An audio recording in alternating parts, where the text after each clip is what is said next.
Inclinemos nuestros rostros para orar. Padre Celestial, te damos gracias por tu palabra, porque es una guía segura en un mundo que anda confundido. Pedimos, Padre, que al abrir esa palabra hoy, que tu Espíritu Santo guíe nuestros pensamientos. Te ruego, Señor, que tu palabra no regrese a ti vacía. Ayúdanos a comprenderla. Y te damos gracias por escuchar nuestra oración, porque te lo pedimos en el nombre de Jesús. Amén. El título de nuestro estudio para hoy es Moisés y los profetas. Y lo primero que quiero compartir con ustedes es el hecho de que todas las enseñanzas fundamentales de la palabra de Dios se encuentran en los escritos de Moisés. Es decir, toda doctrina de la Biblia, toda enseñanza de la palabra de Dios ya se halla en los libros de Moisés, específicamente en los primeros 5 libros del Antiguo Testamento. Yo podría darle una lista de doctrinas que se encuentran allí. Solamente a manera de introducción les voy a mencionar algunas que se hallan claramente reveladas. Tenemos, por ejemplo, la doctrina de la creación, se encuentra allí en Génesis. La doctrina del pecado, del origen del mal, está allí en Génesis también.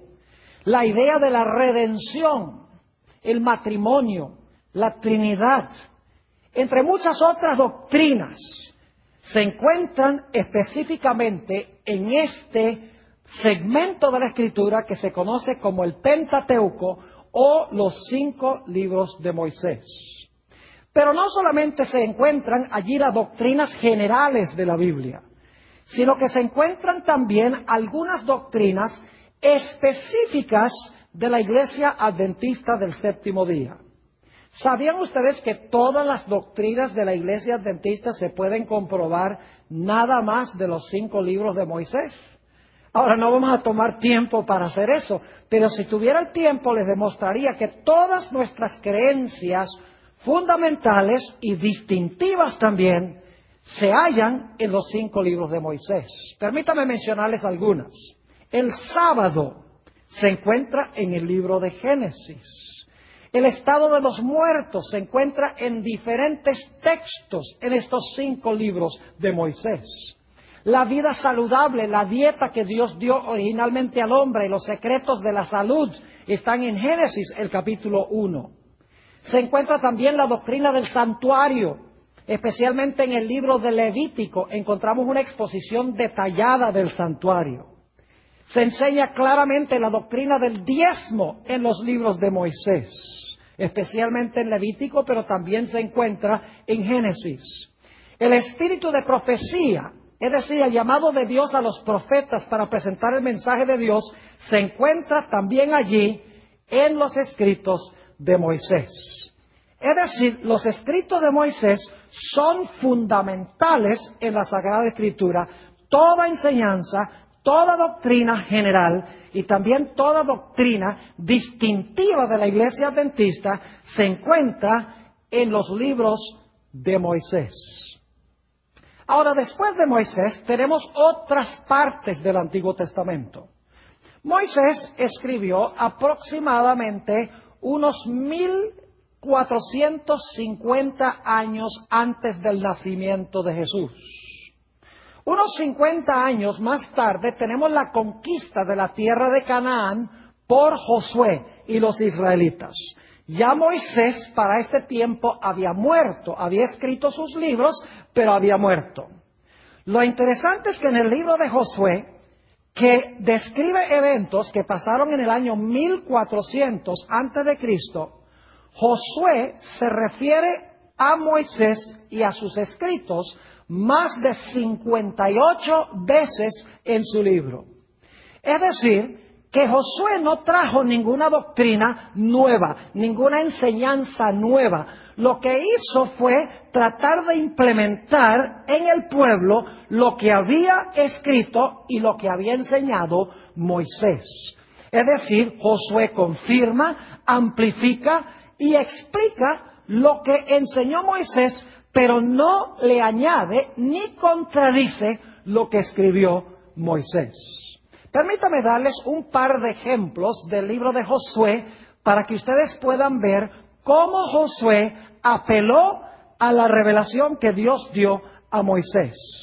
Josué, el capítulo 8 y el versículo 30 y 31, habla de la manera en que se debía edificar el altar de Jehová. Y quiero que noten cómo Josué manda a construir el altar de la misma manera como había mandado Moisés. Dice allí, entonces Josué edificó un altar a Jehová Dios de Israel en el monte Ebal. Y ahora noten cómo lo edificó. Dice, como Moisés, siervo de Jehová, lo había mandado a los hijos de Israel, como está escrito en el libro de la ley de Moisés, un altar de piedras enteras sobre las cuales nadie alzó hierro, y ofrecieron sobre él holocaustos a Jehová y sacrificaron ofrendas de paz. Noten que Josué construyó el altar en armonía con lo que había enseñado Moisés.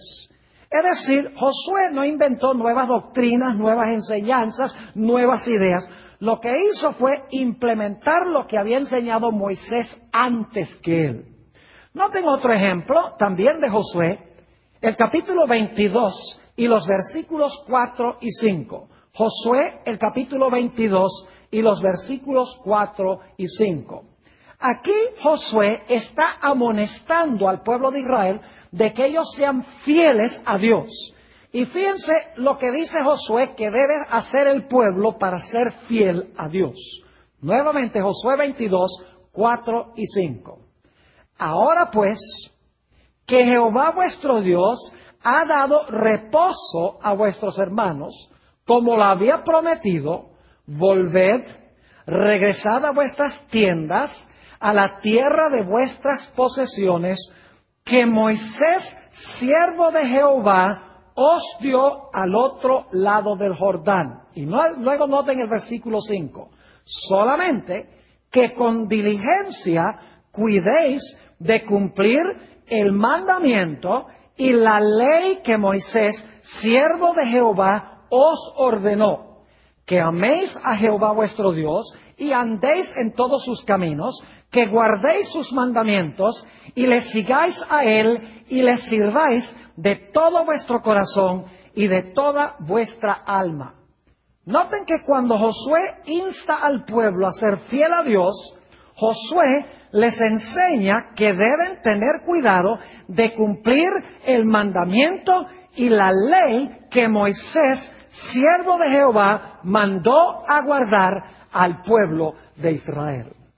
Es decir, que aproximadamente en el año 1450, Moisés escribió sus libros. 50 años más tarde, en el año 1400, Josué está animando al pueblo de que siga lo que enseñó Moisés en sus 5 libros. Ahora debemos movernos a la época de los jueces. La época de los jueces es un periodo que cubre aproximadamente desde el año 1300 hasta el año 1100 antes de Cristo. Es decir, que desde los días de Josué, en el año 1400, hasta el año 1300, gobernó Josué y se siguieron las pautas que estableció Moisés. Pero en el año 1300 hasta el año 1100 aproximadamente es un periodo turbulento en la historia de Israel. Se conoce como la época de los jueces, cuando todos hacían como bien le parecía, según dice la Sagrada Escritura. Pero yo quiero que ustedes noten que en los días de los jueces todavía se enseñaba que había que obedecer lo que había escrito Moisés 150 años antes. Noten, por ejemplo, Jueces, el capítulo 3 y el versículo 4. Jueces, el capítulo 3 y el versículo 4. Dice allí, y fueron para probar con ellos a Israel. Los jueces, en otras palabras, fueron para probar con ellos a Israel. Ahora escuchen bien. para saber si obedecerían a los mandamientos de Jehová que Él había dado a sus padres por mano de Moisés. Noten la idea de que Dios mandó jueces para probar a Israel, para ver si ellos iban a andar en lo que había revelado Dios a través de Moisés. Noten entonces que en la época de los jueces están regresando a los escritos fundamentales de Moisés. Y tenían que hacerlo, porque nos dice en Primera de Samuel, el capítulo 3 y el versículo 1, que la palabra de Jehová era escasa en esa época. Es decir, tenían que seguir lo que escribió Moisés, porque no había en esa época voz profética. Noten Primera de Samuel, el capítulo 3 y el versículo 1. Dice, el joven Samuel ministraba a Jehová en presencia de Elí, y la palabra de Jehová escaseaba en aquellos días. No había visión con frecuencia. Y por eso en la época de los jueces, la gente seguía lo que había enseñado Moisés 150 años antes del año 1300. Es decir, que en la época de Josué, en la época de los jueces, están enseñando y recordando lo que escribió Moisés. Los escritos de Moisés eran fundamentales. Ahora necesitamos movernos un poco más hacia adelante, a la época de la monarquía. Es decir, es la época cuando se levantaron los reyes en Israel. Este periodo cubre aproximadamente desde el año 1000 antes de Cristo hasta el año 605 antes de Cristo, cuando los judíos fueron llevados cautivos a Babilonia. Yo quiero que ustedes noten que durante la época de la monarquía de los reyes de Israel, todas las enseñanzas están basadas en lo que escribió Moisés. Aunque el año 1000 está 450 años después de Moisés, todavía en la época de los reyes se está apelando a los escritos de Moisés. Los reyes justos ofrecían sacrificios como mandó Moisés. Traían diezmos y ofrendas como mandó Moisés. Los sacerdotes enseñaban al pueblo como dijo Moisés que había que enseñar. Y nos dice que durante esta época, cuando el pueblo sufría aflicciones y las cosas andaban mal, era porque la gente no obedecía los escritos de Moisés. Permítame darles varios ejemplos de la época de la monarquía, es decir, la época de los reyes de Israel, para que ustedes vean nuevamente que en la época de los reyes de Israel, ellos apelan a los escritos de Moisés. Es decir, no están inventando nuevas doctrinas, nuevas enseñanzas, nuevos conceptos, sencillamente están tomando y aplicando en su época lo que escribió Moisés varios siglos antes. Noten Primera de Reyes, el capítulo 2 y el versículo 3. Aquí David está hablándole a Salomón su hijo, porque Salomón va a tomar su puesto. Y dice David a Salomón, guarda los preceptos de Jehová tu Dios, andando en sus caminos y observando sus estatutos y mandamientos, sus decretos y sus testimonios. Noten esto ahora, de la manera que está escrito en la ley de Moisés, para que prosperes en todo lo que hagas y en todo aquello que emprendas. Qué interesante que cuando a David habló a su hijo Salomón le dijo, asegúrate de hacer e implementar lo que enseñó Moisés en la ley que él escribió. Es decir, David está apelando a los escritos de Moisés. Noten Segunda de Crónicas, el capítulo 8 y el versículo 12 y 13. Segunda de Crónicas, el capítulo 8 y el versículo 12 y el versículo 13. Aquí está hablando de los sacrificios que ofreció Salomón. Y fíjense que los sacrificios que ofrece Salomón los ofrece en la forma en que Dios había mandado a través de Moisés. Dice allí, Segunda de Crónicas 8, 12 y 13, lo siguiente.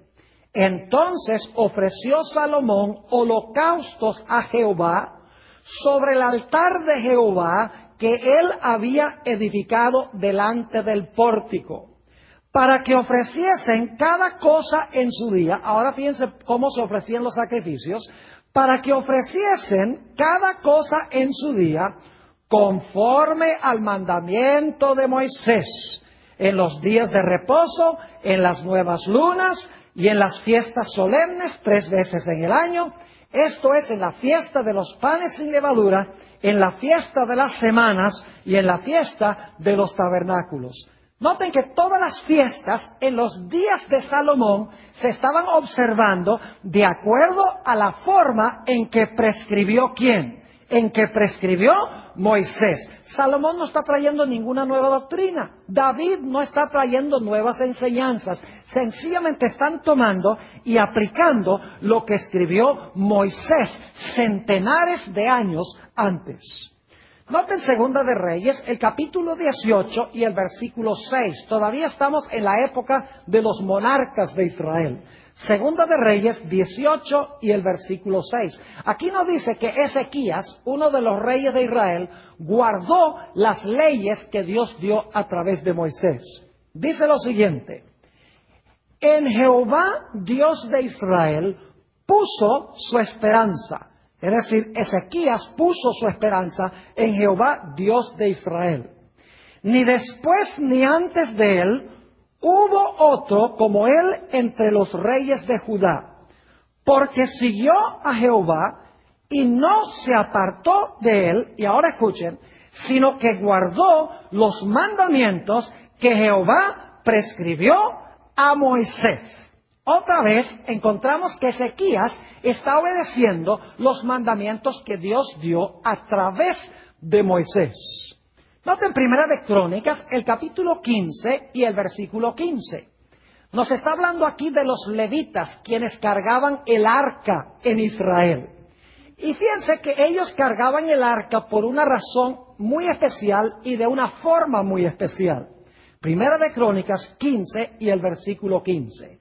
Dice: y los hijos de los levitas trajeron el arca de Dios puesta sobre sus hombros en las barras. ¿Por qué la traían sobre sus hombros en las barras? Dice, como lo había mandado ¿quién? Moisés, conforme a la palabra de Jehová. Todavía estaban cargando el arca como había mandado Dios a través de Moisés en la época de los reyes.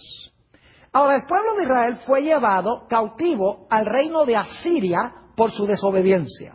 Y quiero que noten que es por su desobediencia a lo que escribió Moisés. Segunda de Reyes, el capítulo 18 y el versículo 11 y 12. Segunda de Reyes 18 y el versículo 11 y 12. Está hablando del cautiverio de Israel. Noten por qué Israel fue llevado cautivo. Dice, el rey de Asiria llevó cautivo a Israel a Asiria y los puso en Ala, en Abor, junto al río Gozán y en las ciudades de los medos. ¿Y por qué hizo Dios eso? Dice, por cuanto no habían atendido a la voz de Jehová su Dios, sino que habían quebrantado su pacto, y todas las cosas que Moisés, siervo de Jehová, había mandado, no las habían escuchado ni puesto por obra. ¿Por qué fueron a cautiverio? Porque rehusaron obedecer lo que Dios había dado a través del siervo de Dios, Moisés. Noten nuevamente que estos reyes no están trayendo nueva luz, no están trayendo nuevas enseñanzas, nuevas doctrinas. Sencillamente están tomando lo que fundamentalmente enseñó Moisés y lo están aplicando en su época. Noten Segunda de Crónicas, el capítulo 33 y el versículo 8. Aquí Dios explica la condición para que el pueblo pueda quedar en su tierra. Segunda de Crónicas, el capítulo 33 y el versículo 8. Aquí Dios está haciendo su promesa. Dice, yo los voy a dejar en la tierra siempre y cuando cumplan una condición. Dice, y nunca más quitaré el pie de Israel de la tierra que yo entregué a vuestros padres. Pero luego dice esto, a condición de que guarden y hagan todas las cosas que yo les he mandado, toda la ley, los estatutos y los preceptos por medio de Moisés. Dios dice, pueden quedarse en la tierra, pero tienen que obedecer lo que escribió ¿quién? Moisés. Quiero que noten algo también en cuanto al rey Josías. Esto se encuentra en Segunda de Reyes, el capítulo 23 y el versículo 25. Segunda de Reyes 23 y el versículo 25.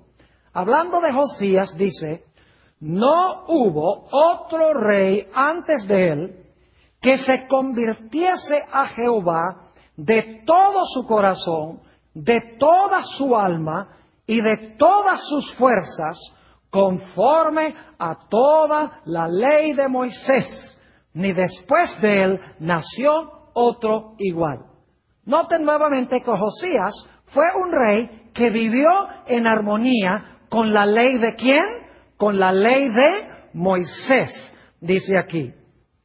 Un texto más de la época de la monarquía de Israel. Segunda de Crónicas, el capítulo 17 y el versículo 9. Aquí está hablando de los sacerdotes de Israel y explicando qué era lo que enseñaban los sacerdotes. Segunda de Crónicas 17 y el versículo 9. Dice lo siguiente, y enseñaron en Judá, teniendo consigo el libro de la ley de Jehová, y recorrieron todas las ciudades de Judá enseñando al pueblo. ¿Qué era lo que enseñaban los sacerdotes? Todo lo que se encontraba en el libro de la ley de Jehová. Es decir, usaron los escritos de Moisés para enseñarle al pueblo los sacerdotes en la época de la monarquía. Así que, ¿qué hemos visto hasta ahora? Vimos que Moisés dio el material fundamental de la Sagrada Escritura. Toda doctrina de la Biblia está en los escritos de Moisés. Luego nos movimos a la época de Josué. Josué no trae nueva luz, sino que presenta lo que Dios había dado a través de Moisés y lo aplica a su época. Luego llegamos a la época de los jueces. En la época de los jueces lo mismo. Se enseña y se practica, aunque escaseaba la palabra de Dios, los escritos de Moisés.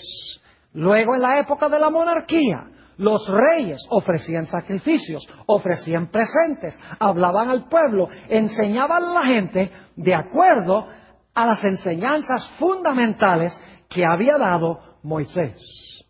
Ahora necesitamos movernos a la época de los profetas. La época de los profetas cubre parte del mismo periodo de la monarquía. Cubre los años 800 antes de Cristo aproximadamente hasta el año 425 antes de Cristo. Hay profetas que se conocen como los profetas primeros y hay otros que se conocen como los profetas postreros. Los primeros son los que primero se levantaron alrededor del año 800. Los postreros son como Malaquías y Zacarías que escribieron al final de este periodo. Lo interesante es que los profetas no presentan nuevas doctrinas ni nuevas enseñanzas. El propósito de los profetas es traer al pueblo de Israel de regreso otra vez al material que había escrito Moisés y que el pueblo no estaba obedeciendo. Podríamos pensar de los profetas de Israel como abogados en una corte donde Dios le está pidiendo a Israel un divorcio. Porque Dios está diciendo, ustedes no han guardado la ley del matrimonio que yo di a través de Moisés. Así que yo quiero un divorcio. Y Dios manda a los abogados de Israel, a los profetas, para decirle al pueblo que si ustedes no obedecen lo que escribió Moisés, entonces va a haber un divorcio. Es decir, el propósito de los profetas no era traer nuevas doctrinas, nueva luz, nuevas enseñanzas que no existía antes, sino que el propósito era retornar al pueblo otra vez al Dios de Israel, el Dios que había enseñado Moisés. No trajeron nuevas doctrinas, nuevas enseñanzas, sino que expandieron lo que había escrito Moisés y amonestaron al pueblo a regresar a los escritos que Dios había dado a su siervo Moisés. Ahora quiero darles algunos ejemplos de los profetas para que ustedes vean que los profetas lo que hacían era decirle al pueblo: ustedes desobedecieron a Moisés y por esto han venido estas calamidades sobre el pueblo de Israel. Noten Daniel, el capítulo 9 y el versículo 11. Daniel, el capítulo 9 y el versículo 11. Primero se dice que Israel fue cautivo a Babilonia porque ignoraron los escritos de Moisés. Dice allí en Daniel 9:11, todo Israel traspasó tu ley, apartándose para no obedecer tu voz, por lo cual ha caído sobre nosotros la maldición y el juramento que está escrito en la ley de Moisés, siervo de Dios, porque contra él pecamos. ¿Qué es lo que había desobedecido el pueblo? Habían desobedecido los escritos ¿de quién? De Moisés, que Dios había dado a Moisés. Y por eso, dice Daniel, hemos sido llevados cautivos a Babilonia. Pero saben que Israel también ignoró la voz de los profetas que apuntaban a los escritos de Moisés. Noten Daniel, el capítulo 9 y el versículo 6. Daniel 9 y el versículo 6. Dice aquí Daniel: no hemos obedecido a tus siervos los profetas, que en tu nombre hablaron a nuestros reyes, a nuestros príncipes, a nuestros padres y a todo el pueblo de la tierra. Es decir, Daniel está diciendo: no obedecimos los escritos de Moisés, ni tampoco hemos obedecido lo que dijeron los profetas. Y el propósito de los profetas era traer a la gente de regreso a lo que había enseñado Moisés, que se consagraran a Dios, ofrecieron los sacrificios como Dios había dicho a través de Moisés, diezmaran como había dicho Dios a través de Moisés, observaran el sábado como Dios había dicho a Moisés, que enseñaran la ley como Dios había dicho a través de Moisés. Es decir, los profetas lo que hicieron fue venir para decirle al pueblo: miren, volvamos otra vez a los escritos de Moisés, a los principios fundamentales que se encuentran allí. Noten Zacarías, el capítulo 7 y el versículo 12. Zacarías, el capítulo 7 y el versículo 12. Aquí está hablando de los primeros profetas, porque Zacarías es uno de los postreros profetas. Se escribió hacia el final del Antiguo Testamento. Pero Zacarías va a hablar de los primeros profetas aquí. Noten Zacarías 7 y el versículo 12. Hablando del pueblo de Israel dice: y pusieron su corazón como diamante. El diamante es duro, es decir, endurecieron su corazón. Para no, ahora escuchen bien, para no oír la ley, ni las palabras que Jehová de los ejércitos enviaba por su espíritu, por medio de los profetas primeros. Fíjense que ignoraron la ley de Jehová, que es una referencia a los escritos de Moisés, y dice que rechazaron también el mensaje que Dios envió por medio de sus profetas. Y por lo tanto dice: vino por tanto gran enojo de parte de Jehová de los ejércitos. En otras palabras, lo que estoy diciendo, queridos hermanos y amigos, es que los profetas primeros y postreros no añadieron nada sustancial a lo que enseñó Moisés. Su función era confortar al pueblo, animar al pueblo, amonestar al pueblo, confirmar lo que había enseñado Moisés, explicar, amplificar, redarguir. El propósito era que la gente retornara a lo que había enseñado Moisés. Por eso es que los profetas muy a menudo le dicen a Israel: volveos, volveos, es decir, vuelvan otra vez a Jehová. Ahora necesitamos movernos al período después del cautiverio en Babilonia. El periodo después del cautiverio es desde el año 539 hasta el año 425 antes de Cristo.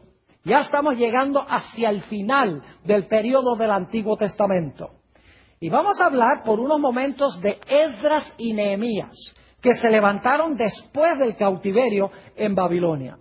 Lo interesante es que Esdras y Nehemías, aunque se están levantando alrededor del año 450 a.C., todavía todo lo que hacen, lo hacen apelando a los escritos de Moisés.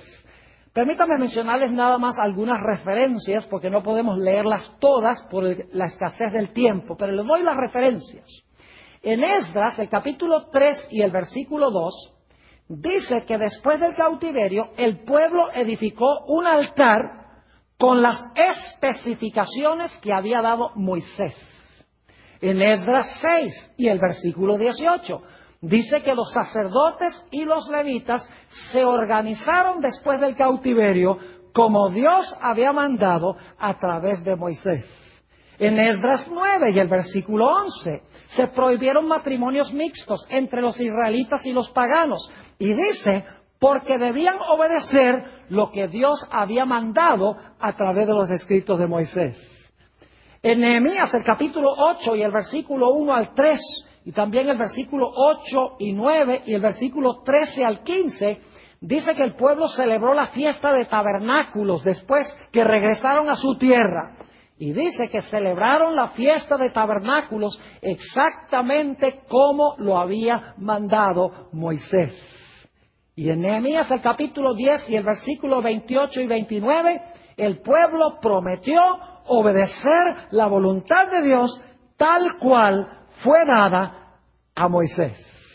Es decir, a través de todo el Antiguo Testamento, mis hermanos y hermanas, los que están viendo por televisión, la gente está apelando a los escritos de Moisés como fundamentales.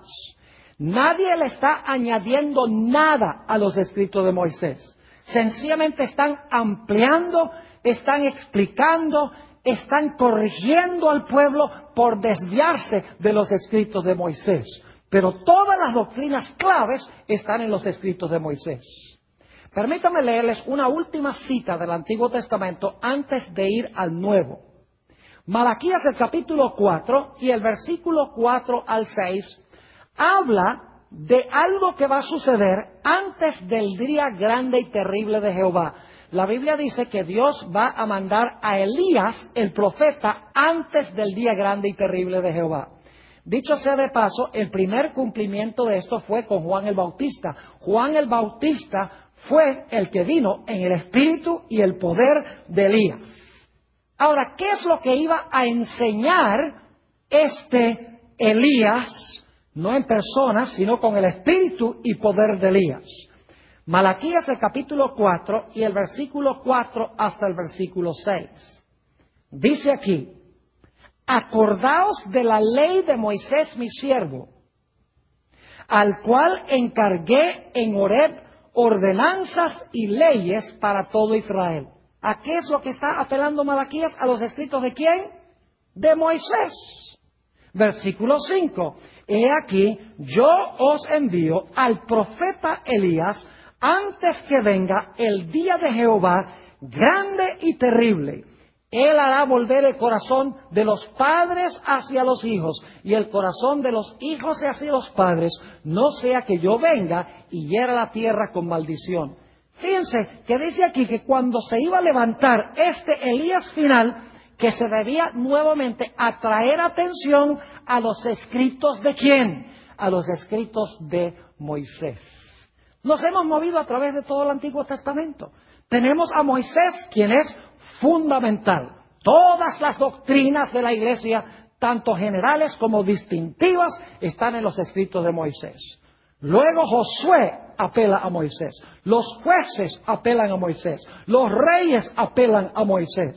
Los profetas primeros y los profetas postreros apelan a Moisés. Esdras y Nehemías apelan a Moisés.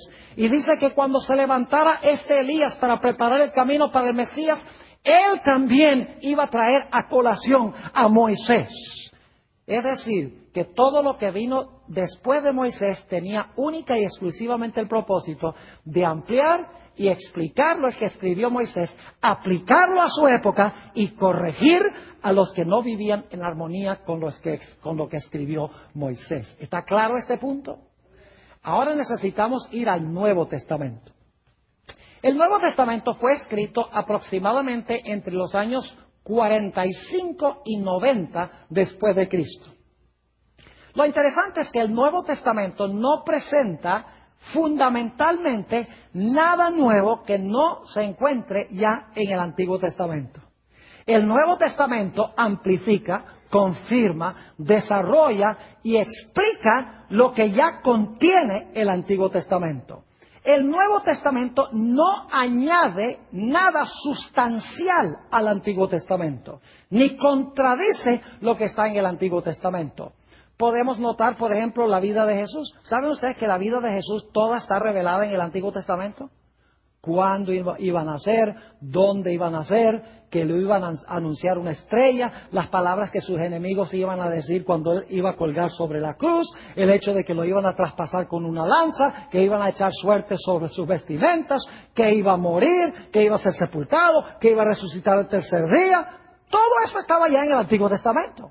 Lo único que hace el Nuevo Testamento es ampliar y explicar y decir, mire, este es el que cumplió todas estas profecías que están en los escritos de Moisés y en los escritos de los profetas. Es decir, que el Nuevo Testamento es una ampliación de la luz que Dios dio a través del Antiguo Testamento, comenzando con Moisés. Si yo tuviera tiempo, les demostraría que el santuario hebreo es una revelación del plan de salvación. Todas las funciones de Jesús, como Cordero de Dios que quita el pecado del mundo, como intercesor en el lugar santo del santuario, como juez en el lugar santísimo, como el que va a colocar los pecados sobre el macho cabrío Azazel al final de la historia, símbolo de Satanás. Es decir, que todo lo que Jesús iba a hacer en la historia de la salvación ya se revela en el Antiguo Testamento y se encuentra fundamentalmente en los escritos de Moisés. Yo quiero leerles algunos textos del Nuevo Testamento que demuestran esto claramente. Vayan conmigo a San Juan el capítulo 1 y el versículo 45. San Juan 1 y el versículo 45. Aquí nos dice que Felipe consiguió a Natanael. Y Felipe, quien era uno de los discípulos, le dijo a Natanael que él había encontrado al Mesías. Note lo que dice Juan 1 y el versículo 45. Dice, Felipe halló a Natanael y le dijo, hemos hallado, ahora escuchen bien, hemos hallado a aquel de quien escribió Moisés en la ley. ¿Está claro eso? Jesús, ¿quién había escrito en cuanto a Jesús? Moisés, ¿dónde? En la ley.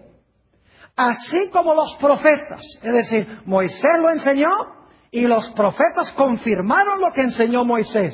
Y luego dice, ¿quién es? A Jesús, el hijo de José de Nazaret. Es decir, Moisés y los profetas hablaron de este y dice Felipe, aquí está, ya lo conseguimos. No está trayendo nueva luz, ni nuevas doctrinas, ni nuevas enseñanzas. Está sencillamente confirmando lo que ya estaba en los escritos de Moisés y fue confirmado por los profetas. Noten Lucas 24 y el versículo 27. San Lucas 24 y el versículo 27. Aquí el Señor Jesucristo alcanza a dos hombres que están caminando a un pueblo cerca de Jerusalén que se llamaba Emaús. Y empieza una conversación con ellos. Y ellos dicen, nosotros pensábamos que el que murió en Jerusalén iba a redimir a Israel. Y entonces Jesús procede a explicarles por qué fueron chasqueados. Note lo que dice Lucas 24 y el versículo 27. Y comenzando desde Moisés. ¿Dónde comenzó Jesús? Desde Moisés. Y siguiendo por dónde? Por todos los profetas, les declaraba en todas las escrituras lo que de él decían. ¿De quién hablaban los escritos de Moisés? De Jesús. ¿De quién hablaron los profetas? De Jesús. ¿De quién hablaron las escrituras? De Jesús. Yo pregunto, ¿ya Jesús estaba en los escritos de Moisés? ¿Sí? ¿Ya estaba en los escritos de los profetas? ¿Ya estaba Jesús en las escrituras? Claro que sí. ¿Qué hace Jesús? Sencillamente Jesús abre los escritos de Moisés y los profetas y dice, mire, aquí está escrito, yo soy. ¿No se me dan cuenta cómo se cumplió todo esto en mí? Jesús no está trayendo nuevas doctrinas. Sencillamente está mostrando cómo Él es el cumplimiento de lo que ya había sido dado de antemano.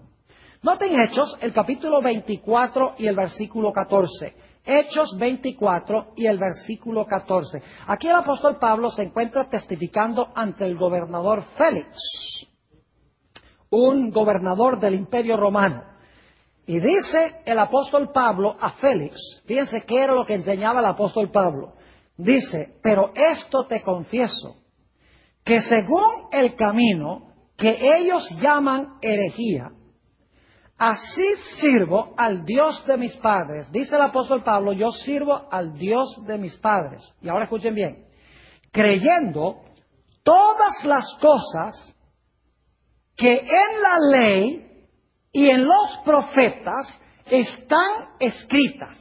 ¿Qué es lo que creía el apóstol San Pablo? ¿Qué era lo que enseñaba el apóstol San Pablo? Todo lo que estaba, ¿qué?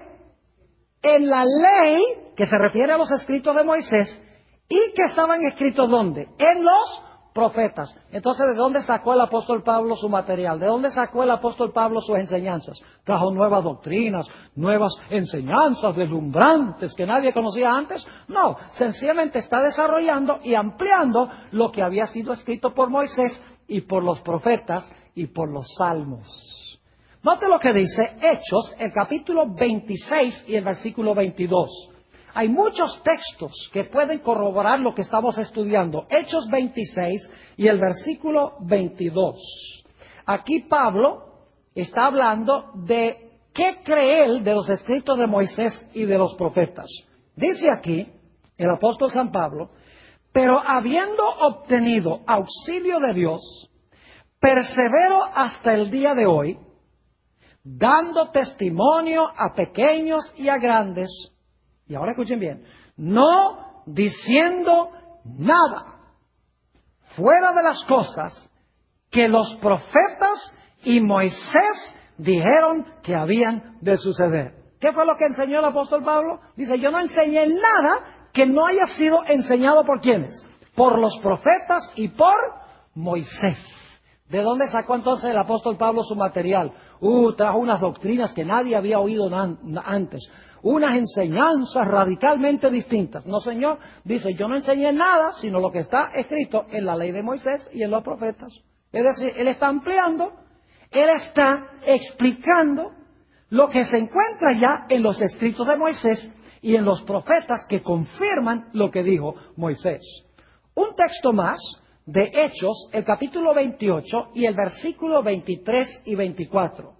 Hechos, el capítulo 28 y el versículo 23 y 24. Nuevamente el apóstol Pablo nos dice la importancia de Moisés. Dice lo siguiente, y habiéndoles señalado un día, vinieron a él muchos a la posada, a los cuales les declaraba y les testificaba el reino de Dios desde la mañana hasta la tarde. Fíjese que estaba dando un estudio bíblico. Persuadiéndoles acerca de Jesús. ¿Y de dónde sacaba su información sobre Jesús? Acerca de Jesús, tanto por la ley de Moisés como por los profetas. Y algunos asentían a lo que se decía, pero otros no creían. Nuevamente, ¿de dónde sacaba el apóstol Pablo su material? Lo sacaba de los escritos ¿de quién? De la ley de Moisés y de los profetas que confirmaron y ampliaron lo que escribió Moisés. Ahora quiero hacer una pregunta de crucial importancia. Si Dios levantara a un profeta en este tiempo, en los últimos días, ¿cuál creen ustedes que sería la función de ese profeta? ¿De dónde creen ustedes que ese profeta adquiriría su material? ¿De dónde creen ustedes que ese profeta iba a sustraer el material que iba a presentar al pueblo? ¿Qué hablaría ese profeta? Pregunto, ¿creen ustedes que ese profeta traería nueva luz, nuevas doctrinas, nuevas enseñanzas revolucionarias que no se encuentran en las revelaciones anteriores? Claro que no. Si Dios levantara un profeta en estos últimos días, tendría que ser que confirmaría, ampliaría, explicaría, expandiría la revelación que Dios dio a Moisés, que dio a través de los profetas y que confirmó en el Nuevo Testamento. Es decir, si Dios levantara un profeta moderno, el profeta moderno no traería nueva luz, sino que ampliaría y explicaría la antigua luz y corregiría a aquellas personas que se desvían de la luz que Dios ha dado. Yo quiero decirles que hay un profeta que Dios ha levantado en estos últimos días. En realidad es una profetisa. Hemos hablado de ella en temas anteriores. Era una mujer llamada Elena G. de White. ¿Saben ustedes que Elena White nunca profesó traer nuevas doctrinas? Nunca trajo ideas que no se encuentran ya en la revelación anterior. Es más, permítanme...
Una cita de esta autora que se encuentra en un capítulo muy importante en Joya de los Testimonios, tomo 2, y el título del capítulo es La naturaleza y la influencia de los testimonios. Dice lo siguiente, escuchen bien: la palabra de Dios basta para iluminar la mente más oscurecida. ¿Qué es lo que se necesita para iluminar las mentes oscurecidas? Los escritos de la hermana White, ¿verdad? No. Dice, la palabra de Dios basta para iluminar la mente más oscurecida. Y puede ser entendida por los que tienen deseos de comprenderla. Pero no obstante todo esto, no obstante que la palabra de Dios es suficiente para iluminar a toda la gente, no obstante todo esto, algunos que profesan estudiar la palabra de Dios, algunos que dicen yo estudio la palabra de Dios, se encuentran en oposición directa a sus más claras enseñanzas. Es decir, yo sigo la palabra, pero en su vida contradicen lo que enseña la palabra.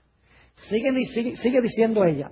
Entonces, para dejar a los hombres y a las mujeres sin excusa, Dios da testimonios claros y señalados. Se está refiriendo a sus escritos. Dios da testimonios claros y señalados a fin de hacernos volver a la palabra que no han seguido. ¿Captaron eso? ¿Cuál es el propósito de los testimonios que Dios da a través de Elena White? Para traer a la gente, dice, para volver a la palabra que no han seguido. Sigue diciendo, la palabra de Dios abunda en principios generales para la formación de hábitos correctos de la vida. Es decir, la palabra de Dios tiene principios generales, no siempre específicos. Dice ella, para la formación de hábitos correctos de vida. Y los testimonios, los escritos de ella, generales y personales, han sido calculados para atraer su atención más especialmente a estos principios. Es decir, nuevamente el propósito es traer la mente de la gente de regreso ¿a dónde? A los principios de las Escrituras. Les doy un ejemplo. Hace algunos años estaba en la ciudad de Albuquerque, Nuevo México, y estaba manejando, escuchando una emisora cristiana de radio. Había un hombre que estaba contestando las preguntas que hacía la gente por teléfono.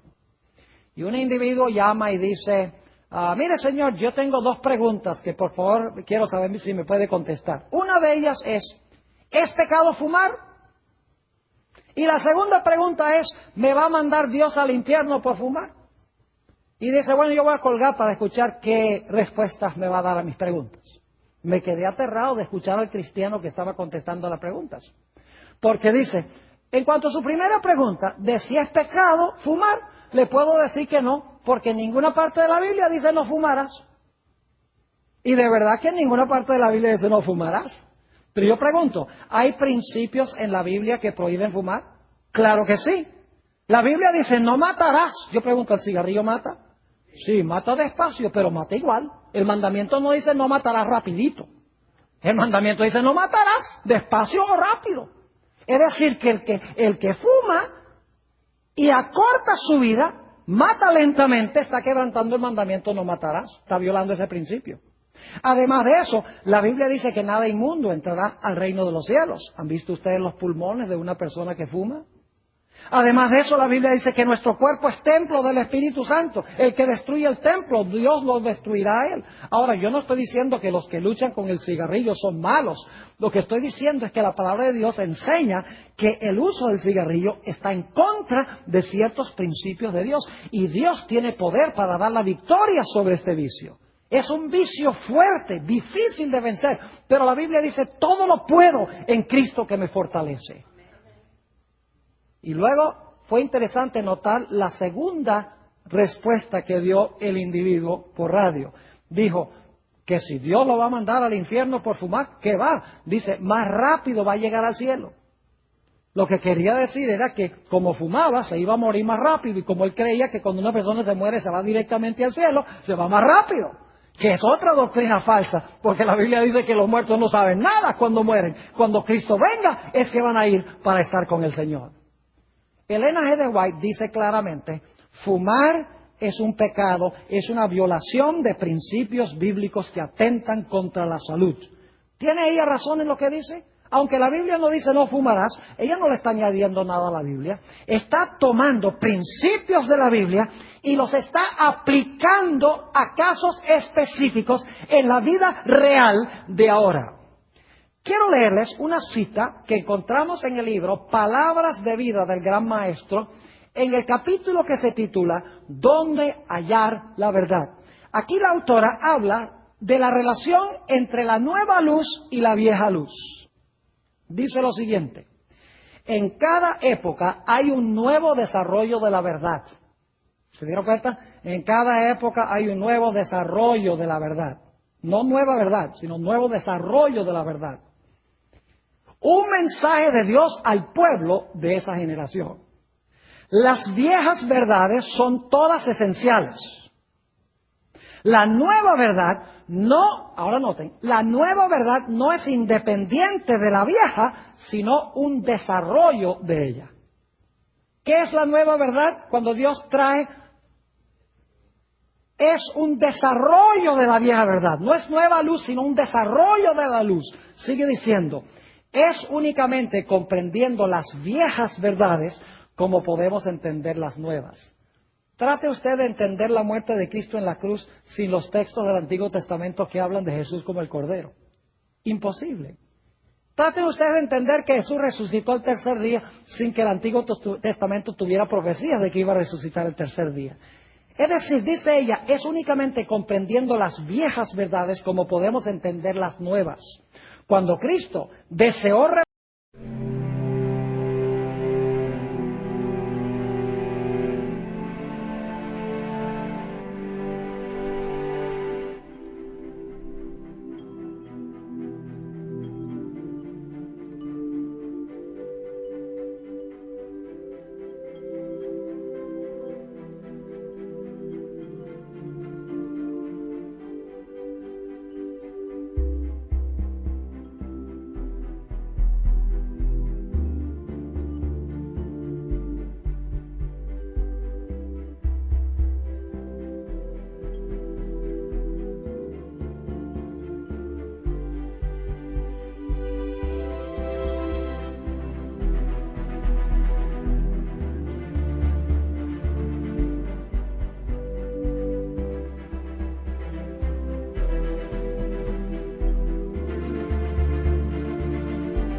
a sus discípulos la verdad de su resurrección. Fíjense, cuando Jesús quiso mostrar bíblicamente que Él iba a resucitar, dice, comenzó desde Moisés y de todos los profetas, y declarábales en todas las Escrituras lo que de Él decían. Pero es la luz que brilla en el nuevo desarrollo de la verdad lo que glorifica lo viejo. Es decir, el nuevo desarrollo no contradice, sino que glorifica lo viejo. Aquel que rechaza o descuida lo nuevo, no posee realmente lo viejo. Para él, la verdad pierde su poder vital y llega a ser solamente una forma muerta. Es decir, tanto las viejas verdades como las nuevas verdades son esenciales, pero las nuevas verdades tienen el propósito de ampliar lo que ya Dios dio en el pasado. Quiero concluir relatándoles algo de la experiencia de los saduceos de la época de Jesús. Los saduceos eran los liberales de la época de Cristo. Es decir, ellos creían que solamente los escritos de Moisés fueron inspirados por Dios. Ellos no creían que los profetas fueron inspirados por Dios. Creían que los profetas eran menos inspirados y los profetas tenían menos autoridad. Ellos decían, nosotros nos guiamos solamente por Moisés. Y una de las cosas que ellos negaban era la resurrección de los muertos. Ustedes pueden darse cuenta que Jesús batalló con algunos saduceos que decían que no había resurrección de los muertos.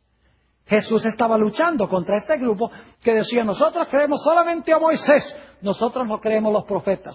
Y decían, los profetas enseñaron la resurrección, pero Moisés no lo enseñó, así que sencillamente aceptamos a Moisés. Lo interesante es que si ellos hubieran leído con cuidado a Moisés, se hubieran dado cuenta que los profetas no inventaron la resurrección, sino que los profetas estaban ampliando lo que los escritos de Moisés ya contenían en principio, si hubieran estudiado con sabiduría. Por ejemplo, encontramos en el caso de Moisés en Deuteronomio el capítulo 34 y el versículo 5 y 6, dice que cuando Moisés se murió, dice que Dios lo enterró. ¿Ve qué interesante? Y nadie sabía dónde estaba su sepulcro.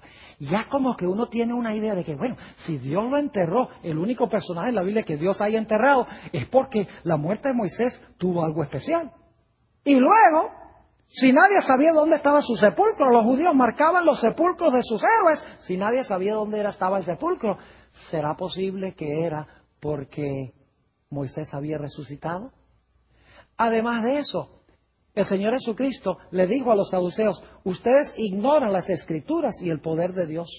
Porque Dios, la Biblia dice que Dios es el Dios de Abraham, Isaac y Jacob. Y Dios no es un Dios de muertos, sino ¿de qué? Sino de vivos. Es decir, si Dios es el Dios de Abraham, Isaac y Moisés, ellos están muertos. Pero si Él es el Dios de ellos entonces significa que algún día van a ¿qué? Van a resucitar para que Él pueda ser su Dios. Es decir, en la declaración, cuando se dijo que Dios era el Dios de Abraham, Isaac y Moisés, ya ellos estaban muertos. Y sin embargo, si Dios era el Dios de ellos, es porque algún día ellos tenían que vivir, porque Dios no iba a ser el Dios de gente muerta, sino de gente viva. Eso demuestra en el Antiguo Testamento que la resurrección ya se contenía en los escritos de Moisés en Éxodo, el capítulo 3. Así que Dios ha levantado una voz profética hoy en el espíritu de profecía en los escritos de Ellen White, no para proporcionar nueva luz, sino para ampliar lo que escribió Moisés, lo que escribieron los profetas, lo que escribieron los autores del Nuevo Testamento.